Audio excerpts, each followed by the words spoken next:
tulisan mata suratan, hatiku nan merindu. Rindu bayangan nan meliputi parasari wajahmu.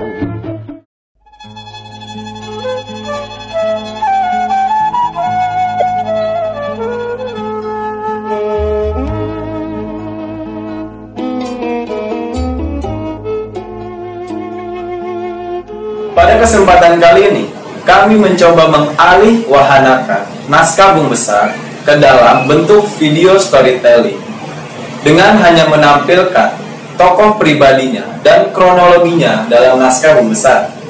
Tentu saja dengan melibatkan subteks dan inner monolog dari para tiap tokohnya.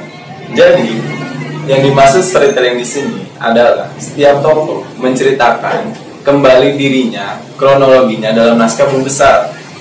Si pencerita bukan lagi orang tersebut, melainkan tokoh yang berbicara. Semisal Sri Ayu yang dimainkan oleh Desi Anggreni. Di sini yang storytelling bukan Desi Anggreni, melainkan Sri Ayu sendiri yang menceritakan dirinya. Apa yang harus dilontarkan sehingga menghasilkan gimmick dan gestur yang tepat? Maka bangunan emosi dan riwayat hidup atau latar belakang Sri Ayu yang menjadi dasar dari ucapan dialog. Tentu saja ada subtext yang perlu diperhatikan untuk membuat proses bercerita menjadi lebih menarik dan sesuai emosi, tentu saja agar tidak datar.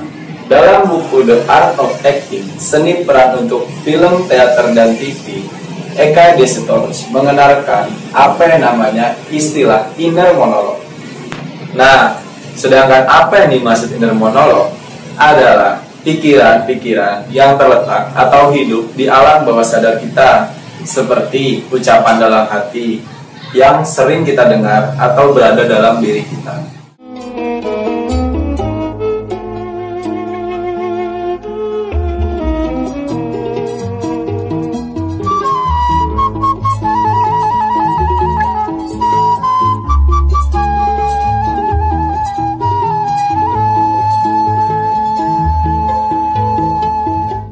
Pada suatu pagi, di sebuah villa, terlihat Jongos-Jongos dan Sultan tengah ketakutan karena Bung Besar, majikannya, tidak ada di rumah atau di kamarnya.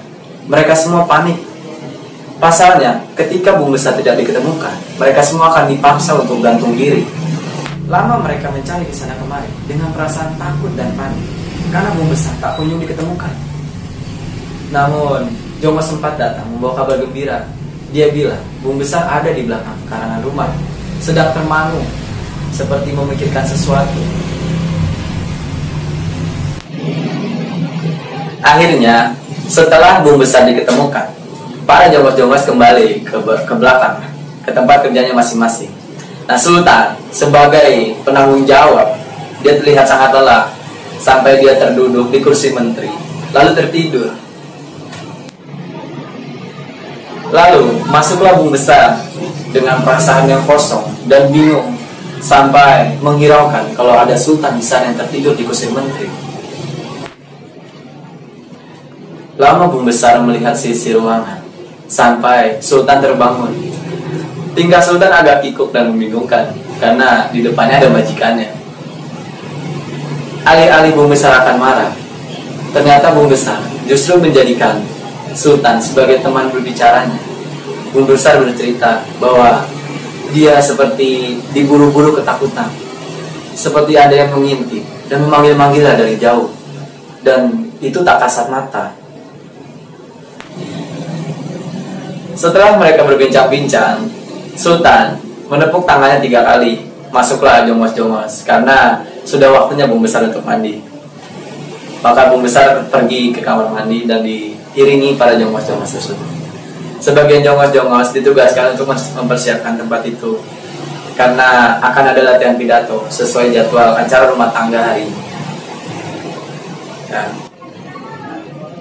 Ketika sedang merapikan tempat tersebut, terjadilah percakapan antara para jongos-jongos, di mana pada intinya mereka merasa bahwa apa yang dimaksud kemerdekaan itu adalah omong kosong belaka, sebab tak ada bedanya maupun ketika dia dijajah ataupun sudah merdeka, karena strata sosial mereka tetap sama. Obrolan kian memanas, terjadi perdebatan di antara mereka yang membahas tentang mereka dulu yang pengkhianat dan sebagainya. Lama mereka bertengkar, lalu mendadak keadaan hening karena Bung Besar masuk kembali. Ternyata Bung Besar tidak jadi mandi. Setelah itu, Bung Besar duduk kembali di singgasananya. Lalu disusul Sultan yang mengusir jongos-jongos untuk kembali ke dapur. Tak selang berapa lama, masuklah Sri Ayu. Sri Ayu datang dengan keadaan senang karena habis pergi sama Anwar. Tapi ketika bertemu Bung Besar, wajahnya kembali menunjukkan roda kekecewaan. Bung Besar yang sedari tadi mencari keberadaan Sri Ayu, lalu menghampiri Sri Ayu. Dia menanyakan dari mana Sri Ayu dan sebagainya, sampai dia bercerita bahwa mantan suaminya Sri Ayu kembali datang dan menemuinya, padahal suaminya itu sudah meninggal. Mendengar celotehan dari Bung Besar, Sri Ayu hanya menyikapinya dengan enteng. Dia merasa bahwa itu hanya hasil dari halusinasi Bung Besar saja. Akhirnya Sri Ayu pergi meninggalkan Bung Besar. Dia bilang, "Ya, aku sangat mencintai Bung Besar." Dan setelah Sri Ayu beranjak pergi, Bung Besar terlihat sangat rapuh dan termangu, seperti dia memiliki beban yang berat dan tidak ada orang yang berada di belakangnya untuk menopangnya. Sampai dalam keadaan yang termangu, Bung Besar kembali menghadirkan tokoh halusinasinya, yakni para setan-setan itu, Letnan Nasir dan Sersan Dahlan. Masuklah Anwar. Anwar adalah pemuda yang gagah dan pintar pula. Ia adalah penasihat politik Bung Besar. Anwar datang untuk mengajak Bung Besar latihan pidato atau memaksanya sama sekali. Karena baginya pidato adalah jalan untuk mencapai kesuksesan dalam dunia perpolitikan. Akhirnya Bung Besar berpidato di depan jongos-jongos yang dianggap rakyat. Di sana juga ada Sultan yang memerintah jongos-jongos untuk manut atau menjawab apa yang dikatakan oleh Bung Besar. Masuklah jongos 4 yang sedari tadi mengerjakan pekerjaannya di halaman rumah.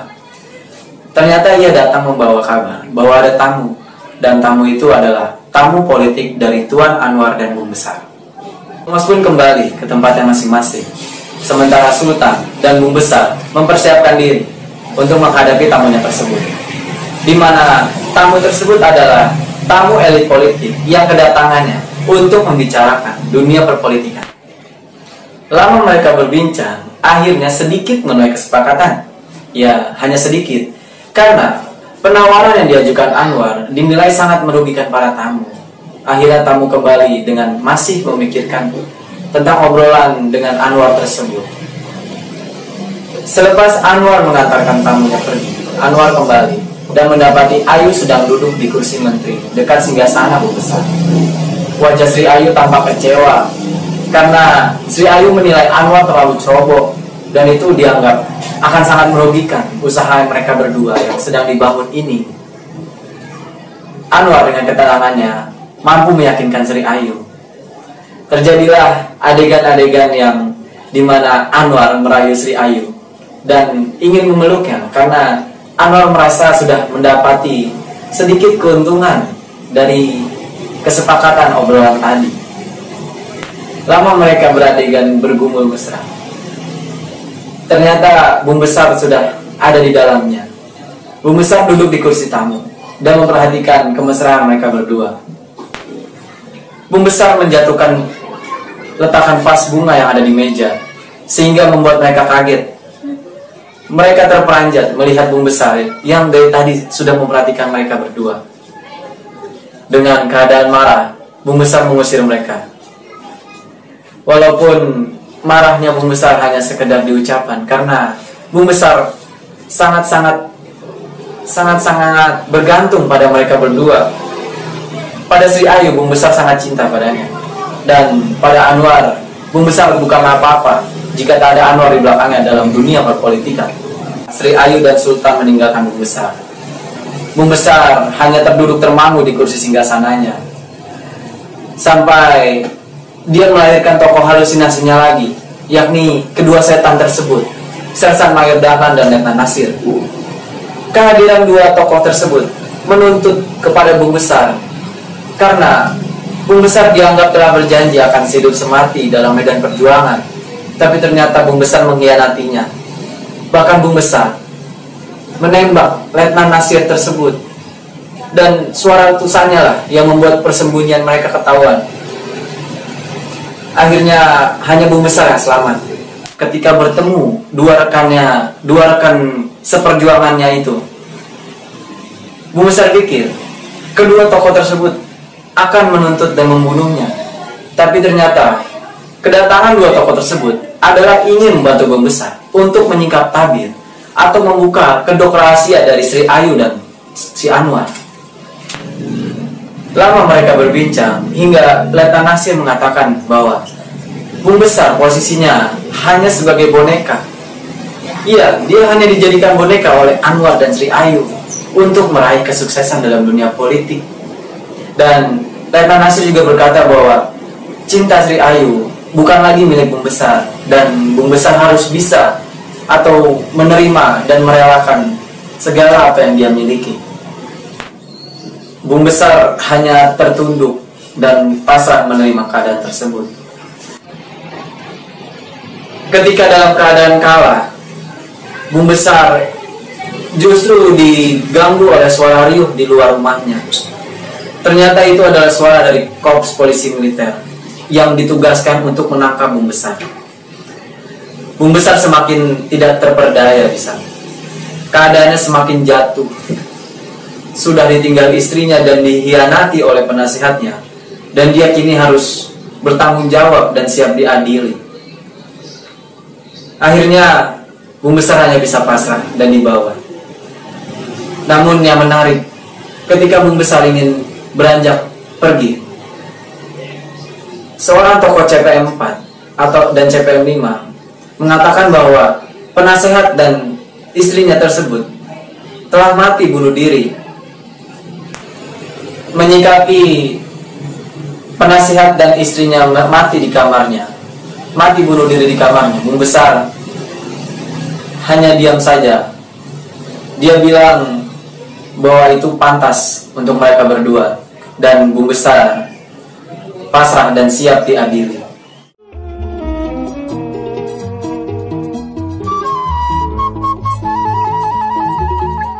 Pagi itu saya benar-benar dibuat bingung.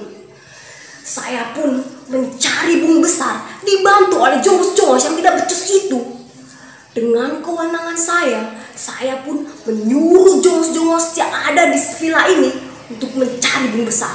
Walhasil ditemukannya Bung Besar di belakang villa ini, sedang termenung dan tidak mau diganggu oleh satu. Hari masih gelap, tapi jendela-jendela sudah dibuka. Memang waktu sudah menunjukkan pukul 7. Hanya saja matahari yang sukar keluar. Maklum daerah pegunungan. Tapi pagi-pagi begini aku sudah dibuat bingung. Pasalnya Bung Besar, pemilik utama villa ini, tidak ada di tempatnya. Rupa-rupanya Bung Besar dengan diam-diam telah pergi ke villanya ini tanpa sepengetahuan orang villa satupun.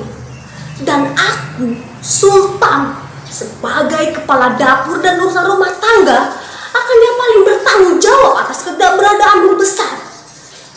Apalagi kalau Tuan Anwar, sekretaris dan penasihat politik Bung Besar itu sampai tahu, aku bisa digantung sampai mati. Pagi itu, saya dan keempat jongos yang lain panik kesana kemari mencari Bung Besar. Bung Besar hilang entah kemana. Kami takut karena dimarahi Tuan Sultan. Tuan Sultan bilang kalau Bung Besar tidak ditemukan, kami semua akan digantung. Tuan Sultan marah dan bertanya apakah saya sudah mencari Bung Besar di kamarnya. Saya bilang, kan Tuan sendiri juga tadi ikut memeriksanya. Padahal semalam saya lihat Bung Besar itu mondar-mandir dan menyalakan listrik. Tapi Tuan Sultan tetap marah-marah kepada saya. Saya takut kepada Tuan Sultan. Dan Tuan Sultan pun memarahi jongos-jongos yang lainnya. Pagi-pagi sekali, Sultan telah membuat kepanikan kepada kita semua. Katanya, Bung Besar hilang, entah pergi kemana. Aku dan jongos-jongos yang lain diperintahkan untuk mencarinya hingga ke tempat-tempat yang gelap. Sultan tanya kepadaku, "Di mana Bung Besar?" Saya tak tahu, tapak-tapak kakinya saja tak aku lihat sama sekali. Lalu, dia bertanya kepada kita semua, "Di mana Bung Besar?" Adegan 1. Nama saya Amin. Saya jongos-jongos yang dipekerjakan oleh Bung Besar. Hari ini, saya bingung. Bung Besar telah menghilang.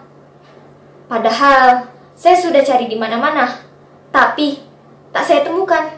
Saya sudah cari di dapur, di kamar mandi, di kakus, tapi tak saya temukan.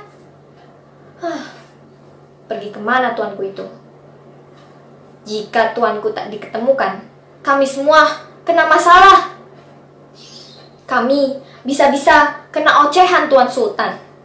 Ya, Tuan Sultan adalah kepala rumah tangga. Tapi, untung saja, salah satu dari kami berhasil menemukannya. Ya, memang sih, tadi saya juga lihat remang-remang dekat kamar mandi. Tapi, katanya bukan di sana. Saya Jongos 5, satu-satunya jongos perempuan yang dipekerjakan di sini. Subuh kala itu, suasana di villa sedang panik. Bung Besar tiba-tiba hilang. Tuan Sultan sebagai kepala dapur dan bagian urusan rumah tangga tak tinggal diam. Tuan Sultan menyuruh kami untuk mencari Bung Besar kemanapun. Saya memang lihat kemarin siang ketika Bung Besar baru-baru saja datang, dia tampak senang-senang saja. Tapi ketika sore, dia tampak seperti kebingungan. Tuan Sultan marah dan menyuruh kami untuk tetap mencari Bung Besar. Apalagi ketika Tuan Sultan tahu bahwa mobil sedang tidak di garasi. Mobil dipakai oleh Tuan Anwar dan Nyonya Besar sejak kemarin siang, dan mereka belum kembali sampai sekarang. Ketika Tuan Sultan menanya itu kepada saya, maka dengan takut-takut saya jawab, belum kembali Tuan. Di kehidupanku yang sekarang ini, aku banyak dibantu dan dilayani banyak orang. Di setiap harinya, aku selalu ditemani dan juga dilengkapi kebutuhannya oleh para jongos. Ya, para jongos. Itu adalah sebutan untuk para pelayan dan pembantu jemaatku sekarang ini. Mereka yang telah membantu aku setiap harinya. Dan jujur, ketika aku berbicara dengan para jongos, aku merasa lebih aman dan juga lebih nyaman dibanding berbicara dengan para elit politik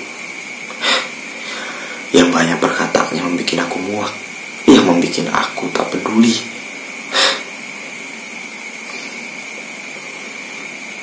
Banyak perbicaraan dari mereka yang tak pernah aku mengerti soal-soal politik atau apa itu. Dan itu berbanding berbalik dengan ketika aku berbicara dan mengajak para jongos untuk berdiskusi. Mereka semua jujur. Perkataan mereka semua aku mengerti. Tidak ada yang tak pernah aku mengerti. Itu kenapa aku lebih aman dan merasa nyaman ketika berhadapan dengan para jongos.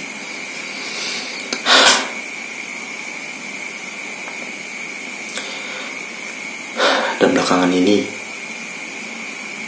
entah kenapa, istriku Sri Ayu dan juga pembantuku Anwar mereka sering sekali pergi berduaan bersama. Tapi di lain sisi aku juga tidak bisa melarangnya. Istriku itu belajar politik kepada Anwar, sama seperti aku dulu. Dan Anwar juga perlu membawa istriku pergi guna menghadiri rapat-rapat untuk mencari pengalaman. Itulah kenapa aku tidak bisa menahan mereka berdua untuk pergi-pergi berdua bersama. Dan belakangan ini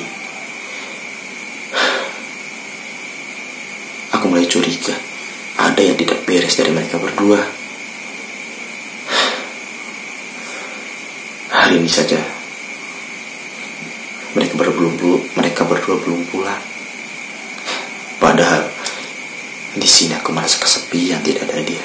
Ya, Sri Ayu, istriku. Aku besar. Aku adalah seorang pemimpin di tempat ini. Seorang yang dihormati banyak orang. Seorang yang menjadi pemimpin dari banyak kaum-kaumku di bawah.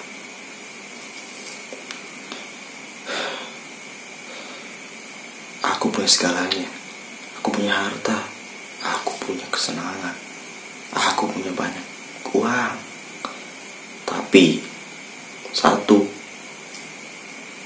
di balik kesenangan dan semua kemewahan yang telah aku punya ini, aku masih menyimpan sesuatu yang membuat setiap hariku tidak terasa nyaman dan enak. Ya, aku mempunyai kenangan masa lalu yang buruk.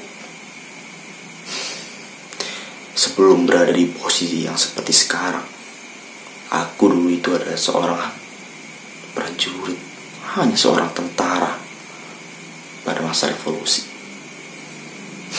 Dan di masa-masa itu aku mengalami masa yang bisa dibilang buruk. Ya, aku telah membunuh letnanku sendiri. Aku telah membunuh atasanku sendiri.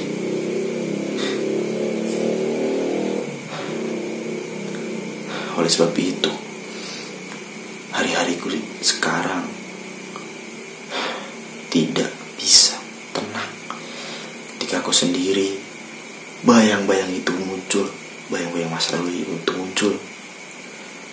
Dan belakangan aku mendengar suara-suara. Ya, dan aku kenal suara itu. Suara itu adalah suara letnanku. Ya, Letnan Nasir. Letnan yang telah aku tembak mati sendiri. Dan suara-suara itu tanpa aku sadari setiap hari datang dan pergi, yang membuat hidupku sekarang tidak tenang.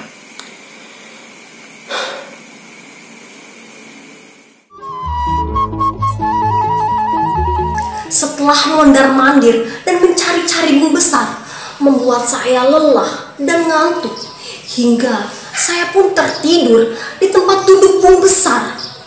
Saya pun terkejut, ternyata bung besar sudah ada di samping saya. Saya pun buru-buru untuk pamit. Ternyata bung besar meminta saya untuk terlibat obrolan-obrolan bersama bung besar. Dalam pengakuannya, bung besar selama di vilanya ini mendengar suara-suara yang memanggil-manggil bung besar. Suara-suara itu konon datang dari letnan-letnan bung besar yang sudah mati.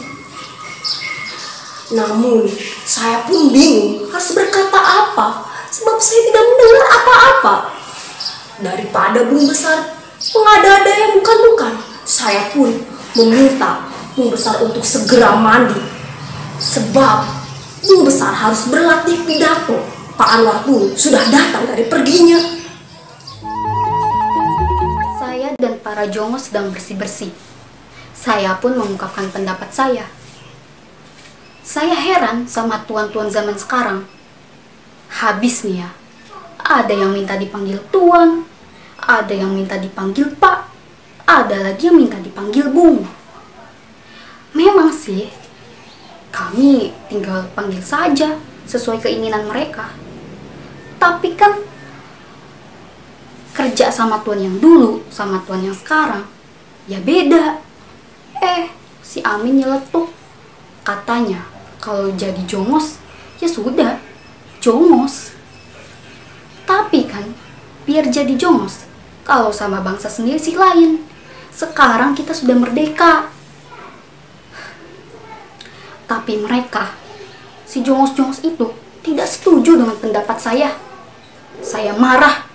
Saya kesal. Ketika Bung Besar hendak pergi mandi, maka saya dan Jongos 4 pergi mengantarnya dengan membawa alat mandi. Ketika saya kembali, saya lihat jongos-jongos yang lain sedang merapikan tempat untuk latihan pidato nanti. Maka, saya ikut merapikan tempat. Saya ikut merapikan bangku-bangku. Saya mengelap bagian-bagian yang berdebu. Sampai terdengar sebuah percekcokan antara Jongos 1 dan Jongos 4. Saya yang tadinya hanya diam tidak peduli, menjadi sedikit geram mendengar kesoktohan si Adul. Memang dia yang paling muda di antara kami-kami. Jadi, saya tekankan padanya. Apa maksudnya? Kita ini sebagai jongos sudah tidak perlu memanggil tuan pada majikan. Apa kalau dia aku panggil tuan, maka dia akan terus menjadi tuan? Dasar anak muda, itu kan hanya sebutan saja. Tuan Sultan menyuruh saya dan juga jongos-jongos yang lainnya untuk membersihkan singgasana dan ruang tamu.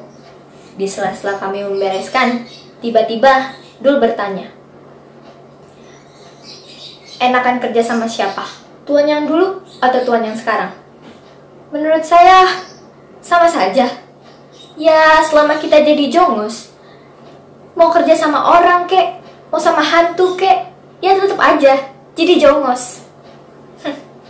Aneh-aneh saja pertanyaan Anda. Saat itu, 4 jongos lainnya sedang beres-beres di ruangan. Saya masuk lebih akhir daripada mereka. Saat saya masuk, si Adul ngomongnya ngelantur. Memang si Adul itu jongos paling muda di antara kita. Omongannya bikin saya pusing. Padahal kami sedang disuruh beres-beres oleh Sultan. Namun ia malah ngoceh ke sana kemari. Katanya, ia pingin dipanggil tuan. Baiklah, kalau memang perlu, aku panggil kau tuan. Begitu kataku. Si Amin berusaha melerai, tapi malah ikut tersentak saat dimarahi Opik. Memang si Opik memarahi kami. Katanya kami jongos yang bodoh dan tolol. Saya dan Adul terkejut dan kembali pada pekerjaan kami sebagai jongos. Iya, beres-beres tentunya.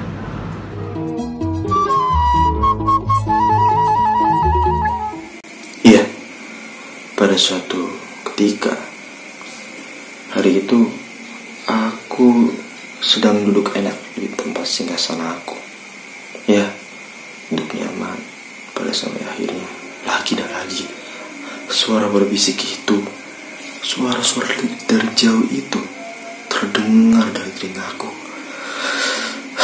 Hingga pada akhirnya aku takutan. Sampai akhirnya aku berteriak. Ternyata teriakan tadi membawa seseorang datang padaku. Ya, sehabis aku berteriak, penasihat politikku datang. Ya, ialah Anwar. Dia datang dengan membawa cari kertas. Dan ternyata kertas itu berisi pidato. Pidato yang harus aku baca. Anwar pun menyuruh aku. Nyuruh aku untuk membaca dan mempelajarinya, karena kelak aku akan bacanya di hadapan para rakyat. Aku dan Anwar pun berlatih beberapa lama, terus berlatih hingga pada akhirnya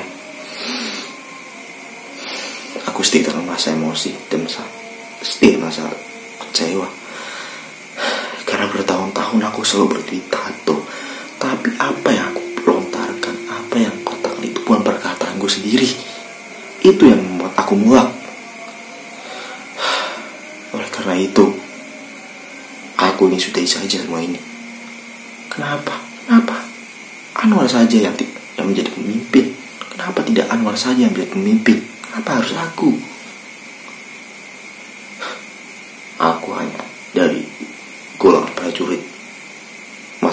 delusi, tidak tahu apa itu dari mimpi.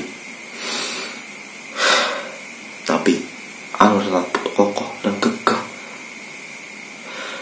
untuk membuat posisiku masih sama seperti sekarang, ya, menjadi seorang pemimpin, dan dia menjadi seorang penasehat yang selalu backup dari belakang. Ya, walaupun aku tahu Anwar dulu adalah seorang yang Belanda. Ya, dia kaget. Pertama, dia kaget. Kenapa aku bisa tahu dia itu Belanda? Hingga pada akhirnya dia sadar. Dia pernah mengatakannya sendiri. Pas dulu dia mabok. Ya, dia yang mengatakan sendiri kalau dia adalah seorang pengikut Belanda atau pemburu Belanda. Tapi dengan walaupun seperti itu, dia adalah tetap penasihat politikku.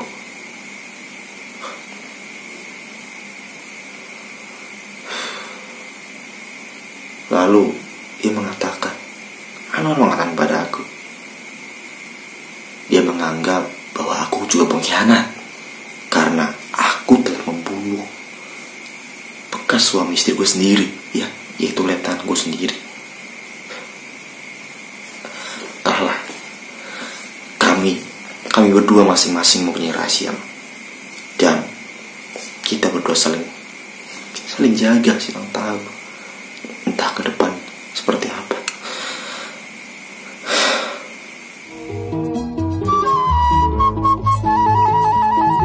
Kami para jongos kembali bersih-bersih. Tiba-tiba Bung Besar datang. Kami diminta untuk duduk. Kami pun menurut. Bung Besar banyak bercerita tentang dirinya, istrinya, dan Pak Anwar. Kami mendengarkan dan sesekali menjawab pertanyaan Bung Besar. Tiba-tiba lagi Tuan Sultan datang marah-marah dan kami diminta untuk pergi. Tapi ternyata Bung Besar memanggil saya dan Taufik, dan kami berdua diminta untuk duduk lagi. Bung Besar bercerita lagi dan saya bilang, "Mantap, Bung." Tapi karena masih banyak pekerjaan, kami berdua pun mohon untuk undur diri. Aku adalah Taufik, jongos di rumah Bung Besar. Aku dan jongos-jongos yang lain bekerja di bawah tekanan Sultan. Hingga suatu pagi, aku dan jongos-jongos yang lain merasa kesal, kebingungan. Kami diperintahkan untuk mencari Bung Besar. Bung Besar hilang dari vilanya ini. Aku kesal menjadi korban semprot dari Sultan.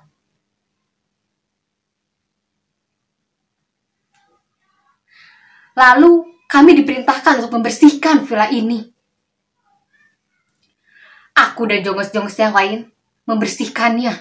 Namun, di sela-sela membersihkan, bodohnya lagi, Adul, Amin, dan jongos yang lainnya malah ribut.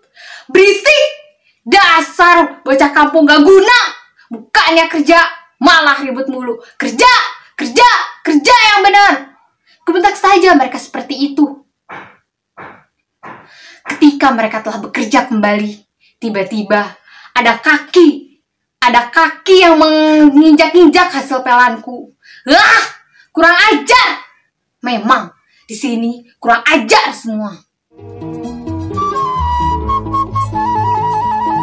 Sore itu aku pergi dengan Anwar. Selepas aku pulang, aku menghampiri Bung Besar yang terduduk di sebuah singgasana. Tiba-tiba saja ia melayangkan pertanyaan perihal kematian Nasir kepadaku. Lantas aku bilang, "Jangan buat aku muak dengan obrolan-obrolan tak karuan." Respon ini aku buat untuk menyembunyikan kecurigaannya. Buru-buru aku bilang, "Sebentar lagi Anwar datang. Bersedia-sedialah untuk latihan pidato." Dan akhirnya, setelah beberapa hari aku menunggu dan menanti, akhirnya Sri Ayu juga pulang juga. Ketika itu dia langsung duduk tak jauh dari tempat singgasana aku. Ya, tak lama aku langsung menghampirinya. Tak sabar, aku sudah beberapa hari tak menjumpai wajahnya, tak bisa menatap matanya, tak bisa berbicara dengannya. Seketika perasaanku berbahagia.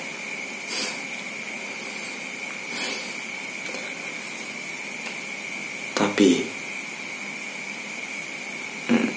pada waktu itu aku ingin cerita sesuatu kepada dia. Ya, cerita hal yang hampir setiap hari aku alami,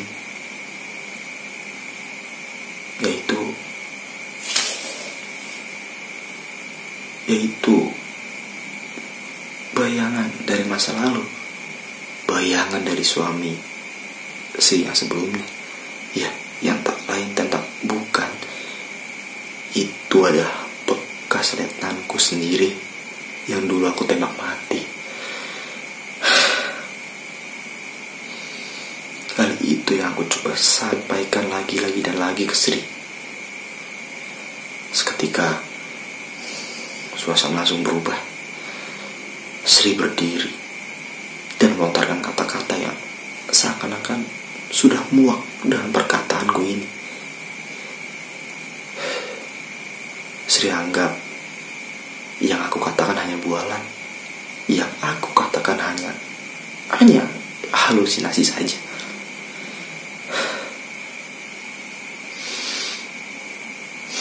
Tapi aku tetap sampaikan itu. Iya, tetap menyampaikan bahwa aku, ya, Karim alias Bung Besar, yang telah membunuh suaminya sendiri pada masa dulu. Tapi Sri lagi-lagi merespon. Dia tidak keberatan. Dia tidak keberatan menikah denganku.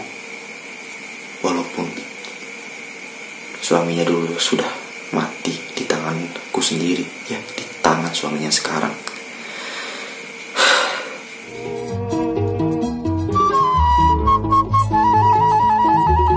Selamat siang, Bung Besar. Bung Besar sedang latihan pidato. Bung Besar sedang duduk termenung dan cemas. Saya menghampiri Bung Besar dan bertanya, Bung Besar sedang latihan pidato? Bung Besar malah bertanya balik kepada saya, kau dengar aku berteriak tadi? Lalu, saya menyuruh Bung Besar untuk berlatih pidato. Bung Besar menolaknya berkali-kali. Padahal, ia harus berlatih pidato. Karena kesalahan dalam berpidato itu di depan rakyat sangat fatal, seperti yang pernah terjadi. Meskipun rakyat tidak mengetahui pidato itu dibuat oleh siapapun, tapi Bung Besar harus berlatih untuk menunjukkan kewibawaannya.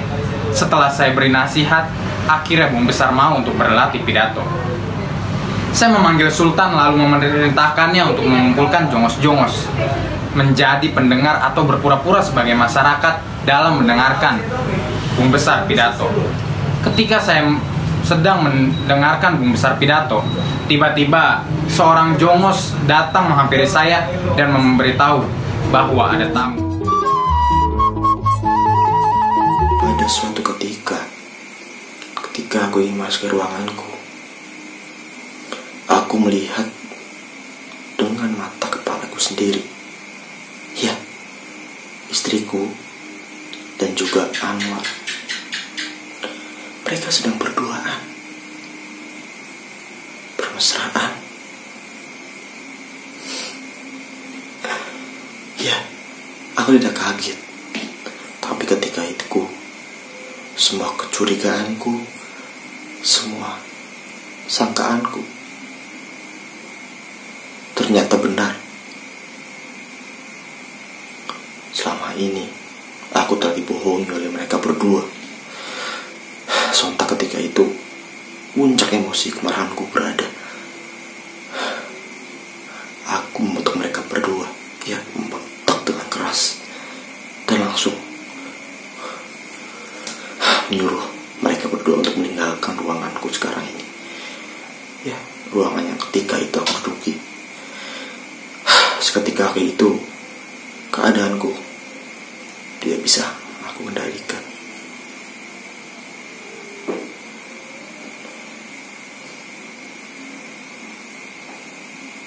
Ya, sedih, emosi bercampur. Seketika itu, aku lemas. Ya, aku tertunduk lemas. Hanya bisa meratapi keadaan yang ada. Ya, dan di suatu hari, ketika aku sedang duduk di singgasanaku, datang tiba-tiba Pak Sultan, ya pembantuku juga. Dia datang membawa tamu yang berjumlah 2 orang. Seketika kedua tamu itu langsung disambut oleh Anwar. Ya, dia langsung disambut dengan bijak dan dengan hormat.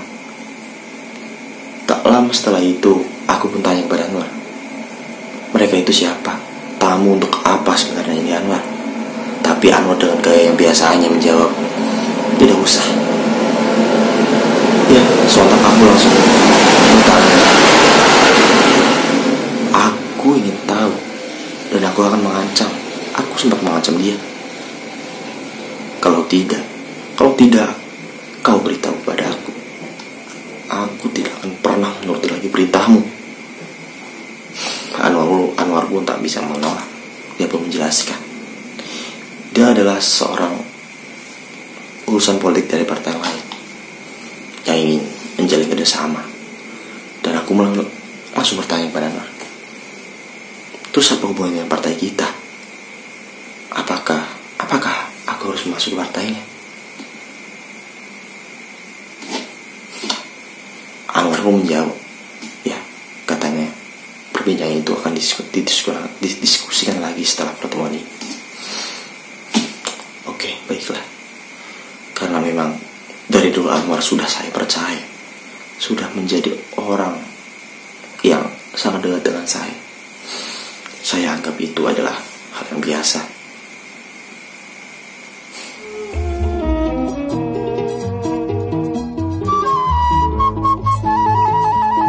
Tamu tersebut merupakan seorang tokoh partai yang partainya hampir bangkrut dan membutuhkan seorang penunjang. Mereka mau Partai Bung Besar bergabung dengan partainya. Tetapi tidak semudah itu. Justru partai mereka lah yang harus bergabung dengan partai kami. Setelah mengalami perdebatan yang panjang, akhirnya tamu tersebut belum bisa memutuskan apakah mau jika Bung Besar menjadi pemimpinnya. Dan saya yakin mereka pasti akan mau bergabung. Saya dengan muka yang sangat puas dan optimis dengan hasil diskusi dengan petinggi partai tersebut, lalu saya menghampiri Sri Ayu dengan muka yang sangat senang. Tetapi Sri Ayu terlihat marah dan kesal terhadap saya akibat sikap saya yang menurutnya gegabah. Saya berusaha meyakinkan Sri Ayu dan akhirnya Sri Ayu percaya kepada saya. Nanti malam saya akan berangkat ke Singapura untuk urusan bisnis dengan sekretaris saya. Sebelum itu saya menyempatkan untuk bertemu dengan Bung Besar, membahas bisnis tentang partai. Saat setibanya di sana, sekretaris saya menyarankan untuk membuat surat kabar, memuji-muji Bung Besar atas nama partai kami, dan kita maki-maki partai yang lain. Dan partai kami menawarkan 1 kursi kami kepada Bung Besar. Tetapi Anwar menolaknya dengan alasan bahwa partai kami adalah partai kesekian yang melakukan kerjasama dengan penawaran yang terendah. Tapi bagi kami itu bukanlah penawaran yang enteng. Untuk itu banyak yang harus kami korbankan cita-cita kami. Dan pekerjaan kami selalu kita kerjakan atas nama partai yang telah berjuang merebut kemerdekaan. Anwar justru memberikan penawaran yang tidak masuk akal.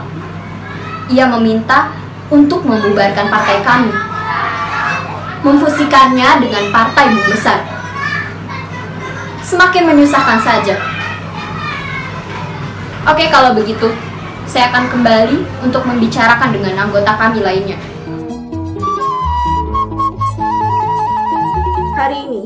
saya mengunjungi rumah Bung Besar dengan tuan saya untuk membahas urusan politik.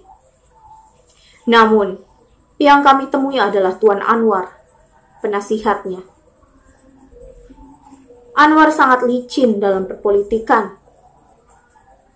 Kami harus berhati-hati dengannya. Ucapannya yang sangat lihai membuktikan kecerdikannya. Tapi ini tidak bisa dibiarkan. Saya harus membela Tuan dan mendapatkan keinginan Tuan saya dan kesejahteraan partai. Anwar memang cerdik. Dia selalu menyodorkan penawaran yang jelas menguntungkan dirinya dengan menjual nama Bung Besar. Di antaranya, keinginan meleburkan partai kami dengan partai Bung Besar. Jelas ini sangat mustahil. Kedua partai kami tidak sealiran dan bertentangan ideologi. Ya, walaupun kalau terrealisasikan, peristiwa ini akan sangat menarik bagi dunia perpolitikan. Tapi tetap saja, keinginan Anwar menjadikan Bung Besar sebagai ketuanya sangat merugikan. Lalu bagaimana dengan tuan saya? Ini sangat memusingkan.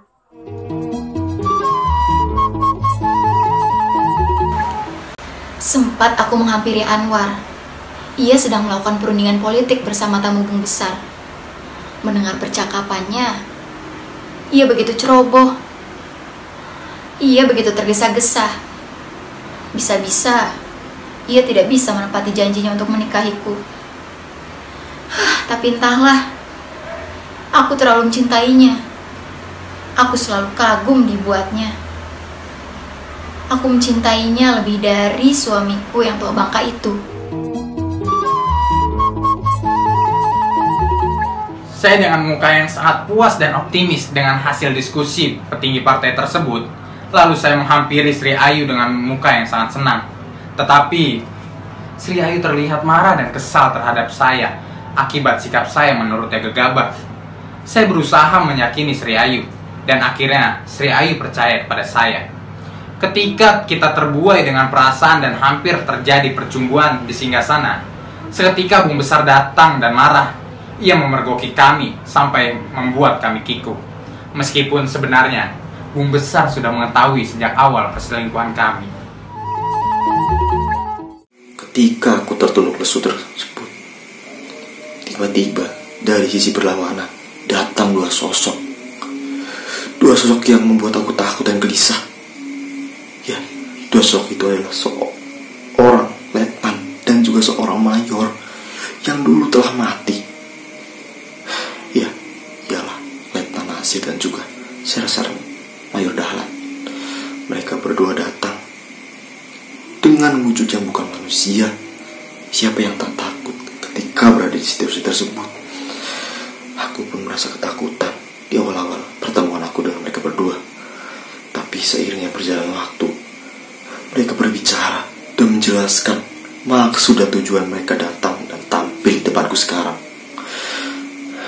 Ternyata mereka berdua akan membuka dan juga menunjukkan bahwa istriku, ya Sri Ayu, bekas istrinya dulu, bekas istri Letnani, adalah seorang yang buruk, seorang yang telah memanfaatkan keadaanku sekarang.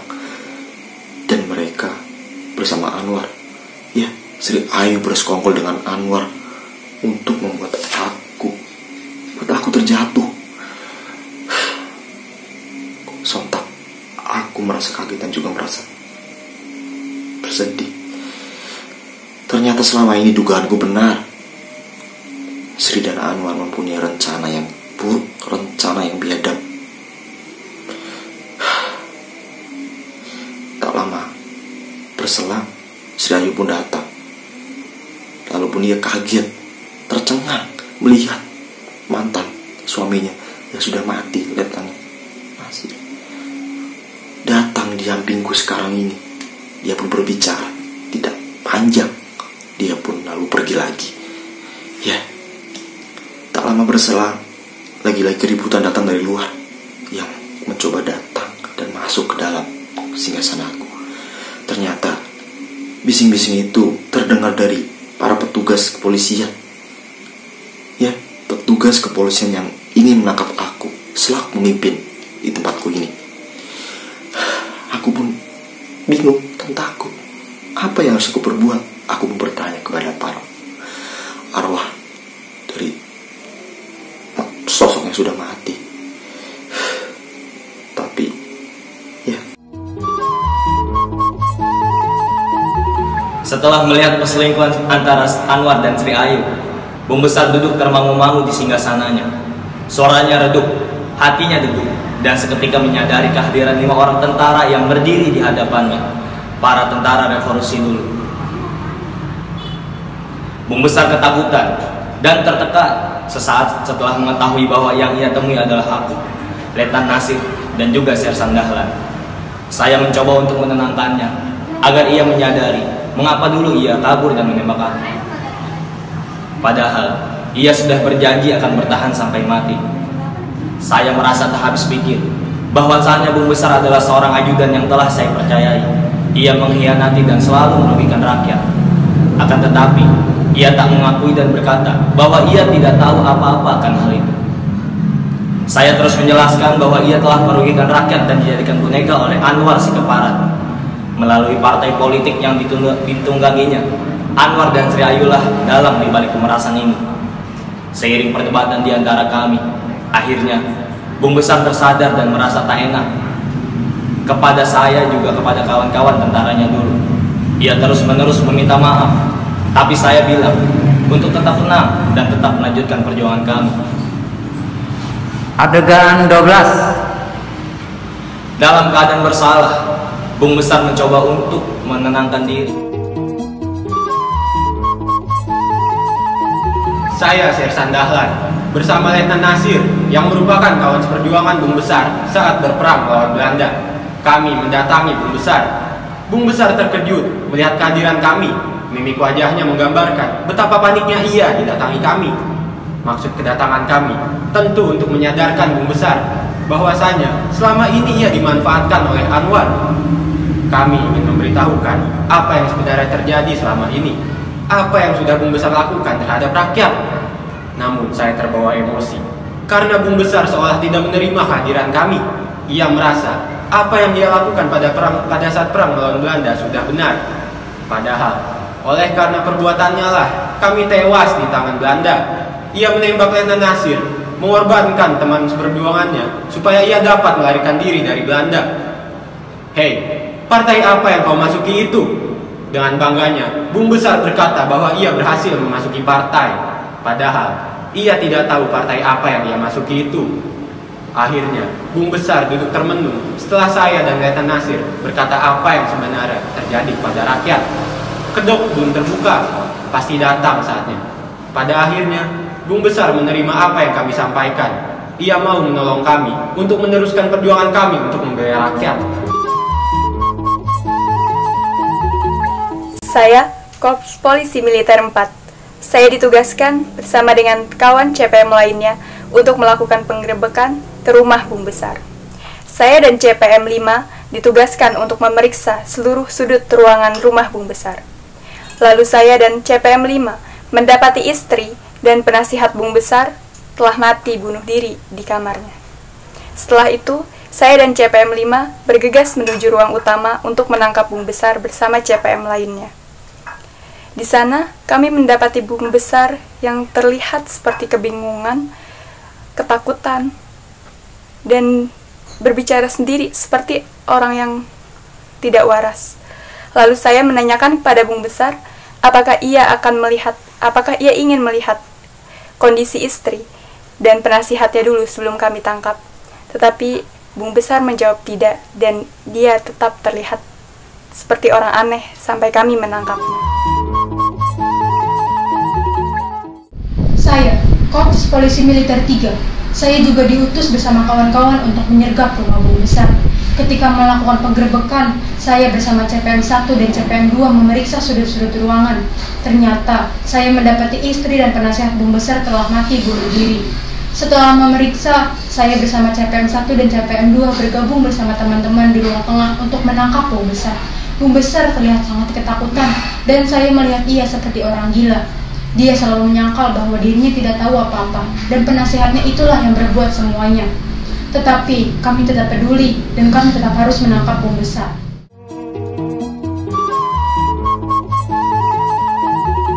Saya Korps Polisi Militer 2.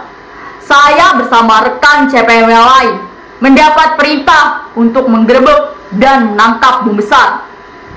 Saat sirene berbunyi, saya dan CPM 1 serta CPM 3 masuk ke dalam ruang tengah Bung Besar. Kami mendapati Bung Besar, lalu saya berkata bahwa kami akan menangkap Bung Besar. Setelah itu, Bung Besar seperti kebingungan. Bung Besar berbicara sendiri seperti orang gila. Kami terheran. Ya, kami anggap bahwa Bung Besar pura-pura gila. Lalu, pada akhirnya Bung Besar menyerahkan diri untuk kami tangkap. CPM 1.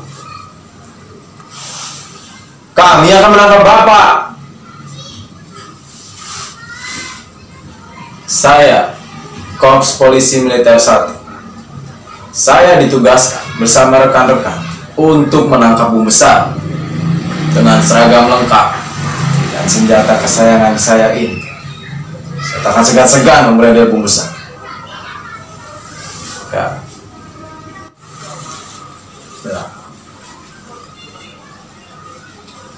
CPM 1 adegan lanjutan. Ketika kami datang, kami mendapati Bung Besar tengah duduk di kursi singgasananya. Elegan memang, tapi tidak menutupi busuk elegi dalam dirinya. Anwarlah yang melakukan segalanya, Pak. Aku hanya dijadikan boneka. Persetan. Aku tidak ada urusan. Kalau memang perlu, aku gayut mereka semua.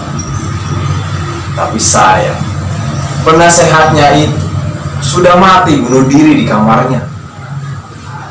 Sangat-sangat pengecut. Akhirnya, Bung Besar tidak melawan apa-apa. Dia mengikuti kami, bla bla bla bla. CPM 1 penutup. Pada akhirnya, Bung Besar pasrah kami bawa dengan tangan terborgol dan kepala yang tertodong pistol.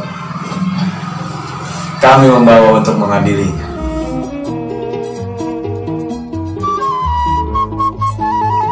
Saya, Korps Polisi Militer 5.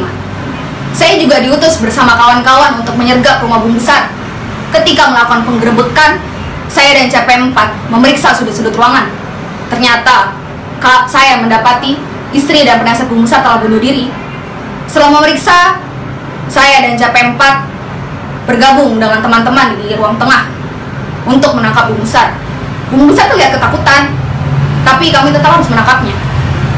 Akhirnya saya memberitahukan kepada Bung Besar perihal istri dan penasihat Bung Besar, tapi dia acuh dan seperti orang aneh.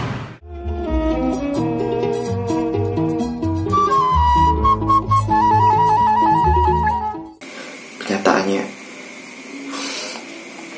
kepolisian itu datang kepada aku untuk menangkapku karena aku didakwa sudah terlibat dalam masalah korupsi besar-besaran.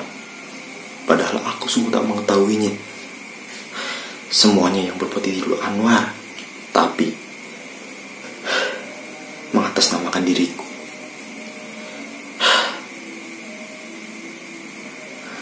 Awal mula aku menolak, tapi lama-kelamaan, ya, aku tidak bisa menolak lagi. Aku harus dipenjara. Itu dosa kesalahanmu sendiri. Terlalu bodoh, terlalu mempercayai orang lain. Hingga pada akhirnya, sebelum aku dibawa ke penjara, aku ingin melihat kondisi Sri Ayu istriku sekarang. Tapi tiba-tiba dari salah satu kepolisian mengatakan istriku dan Anwar sudah mati. Ya, mereka berdua mati gantung diri. Di situ saya merasa bingung. Ya, aku merasa bingung sekali. Dan juga merasa sedih kalau bagaimanapun Sri adalah seorang istriku.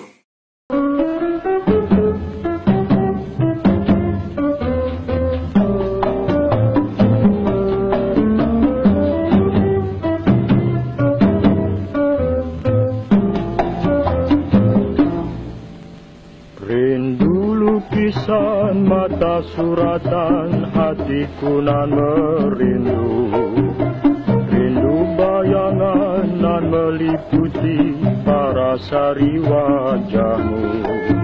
Mengapa membisu seribu kata, mengapa mendusta seribu bahasa. Mungkinkah bulan merindukan kumbang? Dapatkah kumbang mencapai rembulan?